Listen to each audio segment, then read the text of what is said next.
안녕하십니까.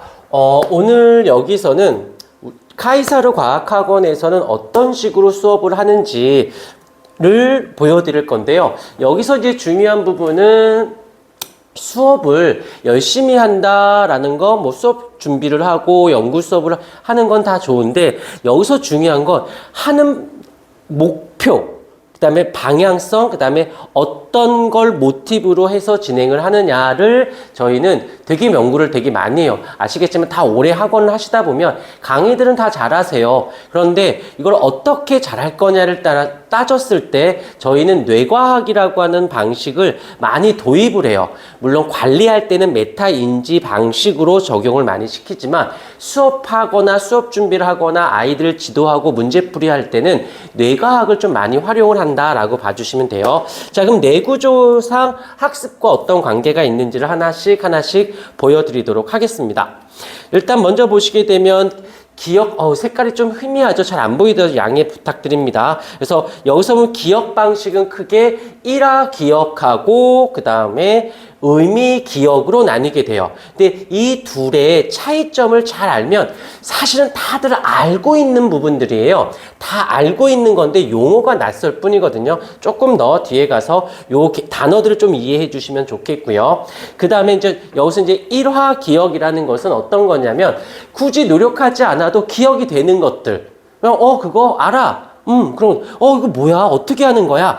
라고 한다면 항상 어려운 단어들을 조금 일상적으로 쉽게 설명한다면 그거 일화 기억이라고 생각하시면 되고 그게 뭐지? 맞다. 배우는데 생각이 잘 안 나는데 그러면 의미 기억 쪽이다 라고 생각하시면 됩니다. 그래서 어떤 거냐면 노력하지 않아도 기억이 되는 것들, 그 다음에 어떤 노력이 필요하다라는 거, 그다음에 신경을 써야 되고 집중을 해야 되고 주의 집중이 필요한 것들. 그런데 이거 안타깝게도 소실될 가능성은 60% 이상 다 소실된다라고 보시면 되세요.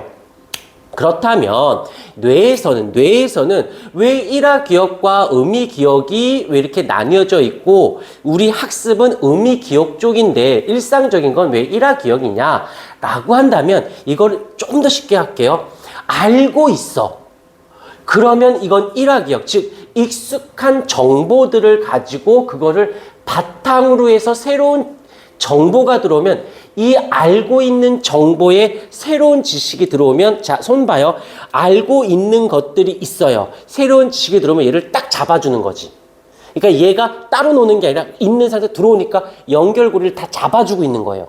그러니까 얘가 어딜 못 도망가니까 하나로 뭉쳐져니까 굳이 내가 외우려고 하지 않아도 얘네들을 알고 있으니 자연스럽게 흡수가 되는.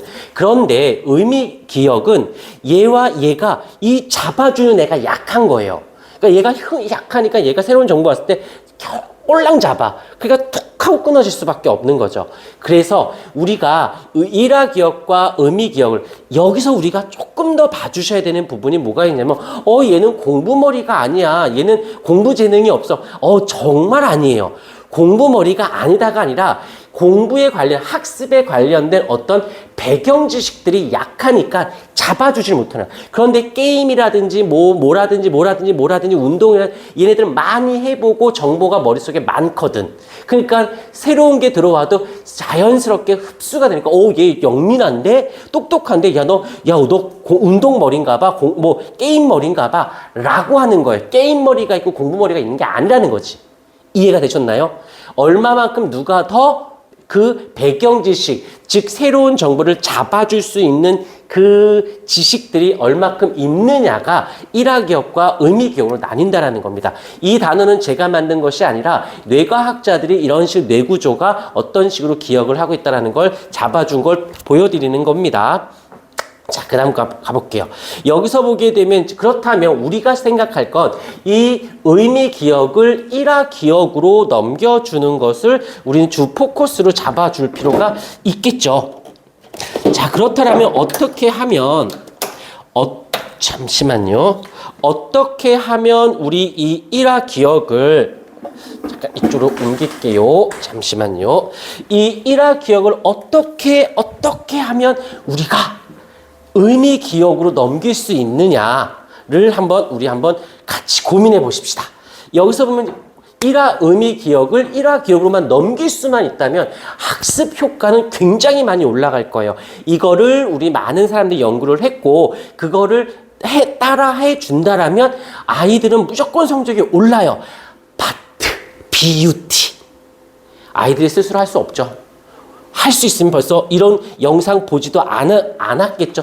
당연히 알고 있는 거니까 왔다 갔다 해도 이해해 주십시오. 그렇다면 우리 학원에서는 카이사르 학원에서는 요거 하는 걸 수업 시간에 자 써볼게요. 요거를 2개의 챕터로 나눠서 들어갈 거예요. 하나는 수업 시간에 어떻게 하면 요거를 요로 넘길까? 두 번째로는 관리 측에서 관리하는 관리팀에서 어떻게 하면 요걸 요로 넘길 수 있을까? 분리된 게 아니라 이거 두 개가 얼만큼 이 유기적 관계를 통해서 요 아이를 극대화시킬 수 있을까? 생각보다 되게 좀 있어 보이는데 별거 들어보면 정말 별거 아니에요. 단 약간의 스킬, 기술적인 노하우,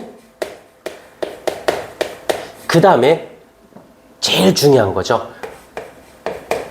아이들을 어떻게 하면 요걸 이렇게 해서 결국에는 성적으로 만들어낼까라고 하는 우리 학원이나 선생님이나 관리팀에서의 관심도가 요거를 하는데 굉장히 큰 도움이 될 거예요. 최대한 저희 학원에서는 요 두 가지 노하우, 솔직히 말할게요. 이 노하우는 저희 더 이상 준비 안 해도 돼요. 다들 15년차, 20년차 되신 분들이기 때문에 대신 저희가 신경 쓰는 건 그 노하우만 갖고 하는 게 아니라 정확한 지식을 바탕으로 해서 노하우를 다듬어주고 이 관심은 이 관리적인 측면으로 가서 어떻게 하면 이 지식이 분명히 반드시 있어야 돼요. 경험만 갖고 애들 가르치는 거 아니에요. 공부하셔야 돼요. 선생님들도 원장님들도 공부해서 이런 거 체계화라고 하는데 거창하지만 관심을 잘 어떻게 하면 우리 아이들이 조금이라도 성적을 올릴 수 있을까? 그 전문 지식을 인용해서 살을 붙여준다라면 충분히 아이들은 성적을 많은 걸 기대할 수 있게 될 겁니다.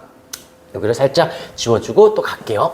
슉 지워주고 그 다음에 이것을 우리가 전문용어로 다들 어디선가 들어봤을 거예요. 스토리텔링이라고 하는데 이게 바로 여기가 되는 거예요. 이걸 우린 스토리텔링이라고 하고 이 스토리텔링은 당연히 어떤 노하우가 있어야 돼요. 할 수 있는. 본인이 됐건 아이이 됐건 관심 있게 난 그렇게 해서 잘 될 거야 라고 하는 관심이 필요해요. 이거를 죄송합니다. 아이들이 혼자 못해요. 혼자 하기가 쉽지가 않아요. 그렇기 때문에 이것을 우리가 학원에서 최대한 연구를 하고 공부를 해서 실제적으로 구체화로 저는 항상 중요한 건 꿈과 희망 필요 없어. 무조건 자료 갖고 얘기할 거예요. 그 자료라면 지식이 될 수도 있고 아이들의 성적표가 될 수도 있겠죠. 여기서 저희가 요거를 자꾸 아이들한테 넣어줄 거랍니다. 이 방식으로 수업을 할 거고 이 방식으로 관리를 할 거예요. 볼게요. 자, 여기서 이제 수업 방식에 어떻게 적용을 이제 구체적으로 얘기할게요. 말을 빨리 하면 안 되는데. 어떻게 할 거냐면 다들 좋다라는 걸 알아. 하면 좋다라는 걸 알아. 어떻게 할 거냐는 거죠. 이제 요게 노하우가 되고 관심이 되는 부분들인데 거창하지 않습니다. 이거예요. 개념에서 문제에서 개념을. 무슨 소리냐? 개념 수업을 해요. 개념 수업만 하는 게 아니라 거기서 문제들을 보여주는 거야. 그런데 아이들은 되게 희한하게도요. 개념 설명할 때 되게 열심히 해요. 근데 현실감을 못 느껴요. 이유는 아이들이 결국에는 문제 풀어야 되는데 개념 갖고 문제가 안 풀리거든. 그러니까 이런 거죠. 자동차 운전하는 사용 설명서를 봤다고 해서 운전할 수 있냐는 거지. 못하죠. 근데 개념도 안 듣고 핸들이 어쩌고 우측 깜빡이 좌측 깜빡이 오른쪽 페달 왼쪽 페달 이것도 모르고 바로 운전할 수는 없죠.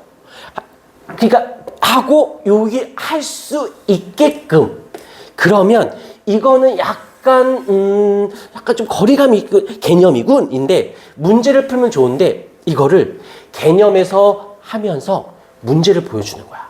그러면 아까 의미 기억은 이쪽이라고 보시면 돼요. 약간 연결고리가 없어요. 약간 독립적이고 새로운 지식이야. 그러니까 연결고리가 없죠. 근데 문제는 이걸 통해서 문제 보기를 보고 지문을 보고 해석하는 걸 보고 이 개념이 이렇게 문제화되는구나. 아, 이러한 배경, 중학교 과정이건 이 배경 지식이 여기에 들어가는구나 라고 하면서 여러 가지 지식들을 여기다 끼워 맞추는 일화 기억이 이쪽, 의미 기억은 이쪽이라고 보시면 되세요. 그래서 처음에는 새롭다 보니까 일단 단순하게 의미 기억적인 개념에서 얘를 자꾸 접하게 되는 거죠. 이게 첫 번째 단계가 돼요. 즉 조금 더 가볼게요. 얘가 겨울방학 때, 겨울방학 특강이라고 보시면 됩니다. 그래서 겨울방학 특강 들었다고 성적 오른다? 절대 오를 수 없어요. 아직은 1화 기호로 가는 중이었으니까 내 머릿속에 완전하게 내가 응용하거나 해석할 수 있는 수준이 아니라 하기 위한 단계가 됐으니까. 그래서 이런 말씀 되게 죄송스럽지만 겨울방학 때만 듣고 학기 중에 혼자 할게요. 이론상 맞아요. 혼자 되냐는 거지. 그 다음에 연결고리를 이렇게 잡아주면서 할 수 있냐는 거죠. 생각보다 쉽진 않아요. 그럼 인강 들으면 되죠. 인강은 이 단계를 요 단계까지 굉장히 잘해줘요.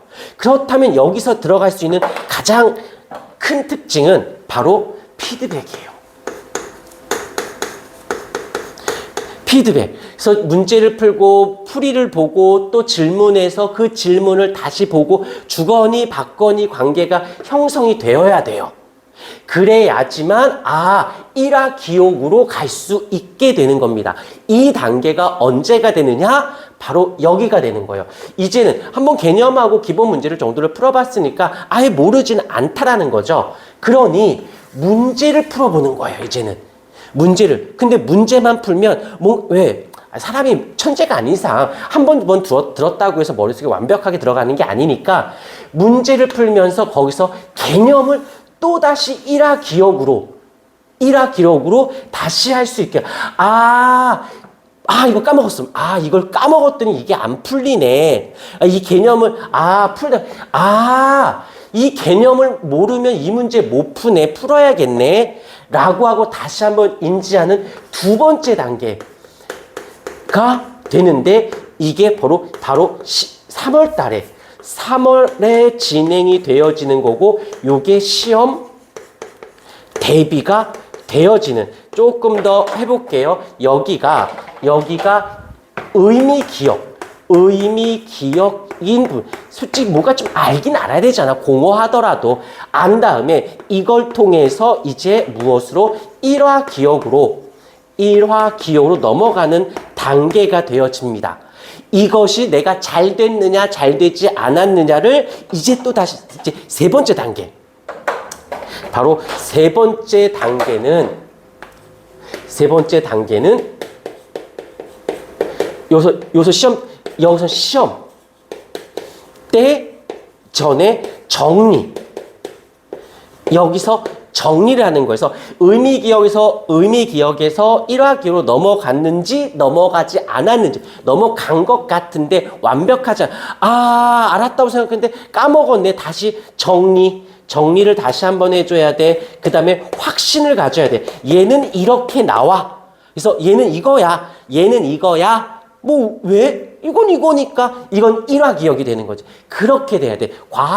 생명과학으로 따진다라면 무엇이 되냐면 조건반사인 거예요. 즉 조건반사라는 건 학습 후 나도 모르게 일어나는 행위를 우리는 조건반사라고 하는데 얘는 이렇게 푸는 거야. 구구단할 때 3, 2, 6. 왜 3, 2, 6이야? 그걸 묻는 우리가 이상한 거고 대답하는 애 당연한 거잖아. 그쵸? 이게 바로 1화 기억으로 가는 걸 여기서 다시 한번 확신을 갖고 하면서 반복해 주는 거죠. 조건반사가 되게끔.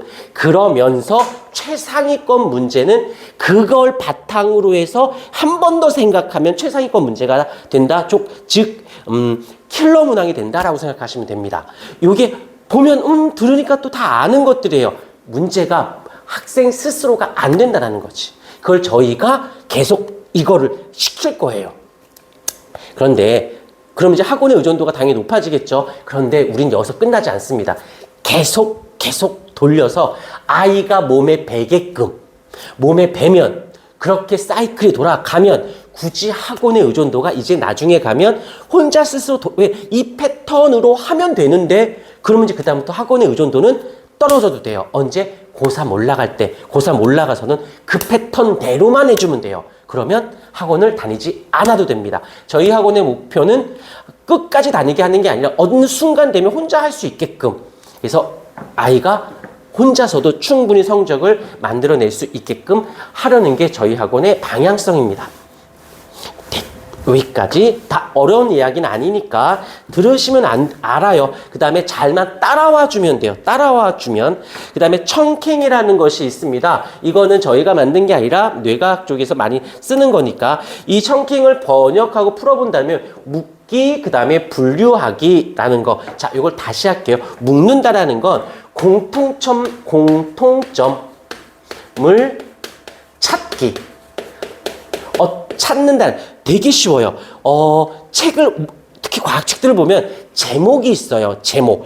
그 제목이 그 단원의 가장 핵심어가 되면서 공통점, 가장 중요 키워드가 되는 부분들이고, 그 다음에 분류학이라는 것은 차이점 찾기. 요거 잘 기억해 주세요. 뒤쪽에 가서 왜 청킹으로 공부를 해야지만 성적이 오르는지, 어떤 친구들은 공부 성적이 오르는 친구가 있고 어떤 친구들은 성적이 미비한 친구가 있어. 그 친구들 차이를 잘 분석해 보면 청킹으로 공부한 친구와 청킹으로 공부하지 않은 친구로 나뉠 수 있어요. 이유를 좀 이따 보여드릴게요. 일단 묶기는 공통점 찾기고 분류하기는 차이점 찾기다라는 거 봐주시면 되고요. 자, 그 다음 계속 가볼게요. 자, 그래서 이것을 이제 우리가 분류해서 하는 작업들을 부호화라고, 고급 여기니까 이런 단어 몰라도 돼요. 자, 또 하나, 이것도 들어본 적 있을 거예요. 단기 기억을 장기 기억으로 간다라는 것. 여기서 이제 요것들은 쉽게 설명할게요. 전문 지식을 우리가 지식을 원하는 게 아니라 학습에 필요한 거니까. 장기 기억은 뇌에서 얘는 중요해, 언제 어디서든 써먹을 수 있게끔 출력할 수 있게끔 세팅해 놓는 걸 장기 기억이라고 하고, 단기 기억은 그냥 들어온 거야. 머릿속에 저거 있어 하고 인지만 한 거예요. 저게 어떻게 써먹을지는 몰라요. 그걸 인지하지 않아요. 들어온 지식인 거고 써먹을 거야. 그러니까 차이점은 출력할 세팅을 해놓는 거다. 그러면 장기 기억이다라고 얘기하시면 되고, 그냥 들어온 걸로 끝냈다. 출력에 대한 의존도가 별로 없을 때 단기 기억이라고 합니다. 그래서 인지 기억, 일화 기억이다라고 봐주셔도 크게 무리는 없으실 것 같고요. 자, 그 다음 또 가볼게요. 야, 여기서 이제 키워드. 출제하는 선생님의 뇌는 어떻게 되어 있냐는 거예요. 왜? 이 선생님의 뇌를 알아야지. 자, 이렇게 말하니까 조금 그렇죠? 좀 달리 해볼게요. 출제자의 의도 파악한다. 고등과정에서는 이 출제자 의도 파악하는 것만큼 중요한 건 없다고 보세요.